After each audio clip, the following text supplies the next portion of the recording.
আসসালামু আলাইকুম ওরহমতুল্লাহি ওবরাকাতু। আল্লাহ রসুল সাল্লাল্লাহু আলাইহি ওয়াসাল্লাম ইরশাদ করেন, লাইসা শাদীদু বিসসুরআতি ইন্নামা শাদীদুল্লাযী ইয়ামলিকু নাফসাহু ইনদাল গদব।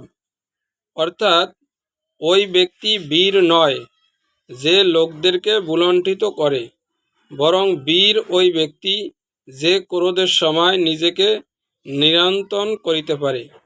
আল্লাহ রাসূল খুব গুরুত্বপূর্ণ একটি হাদিস আমাদেরকে শিক্ষা দিয়েছেন যে বীর ওই ব্যক্তি নয় যে লোকদেরকে বুলণ্ঠিত করে, তার মানে লোকদেরকে গালিগালাজ করে, লোকদের সাথে অসৎ আচরণ করে, মারামারি করে রাগের সময়।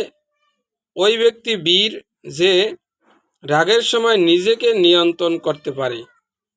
তাই আমরা যত বড়ই রাগান্বিত হই না কেন, আমরা ওই সময় নিজেকে নিয়ন্ত্রণ করব, মানুষের সাথে অসৎ আচরণ করব না, তাদের সাথে কোনো প্রকার ঝামেলায় যুক্ত হব না।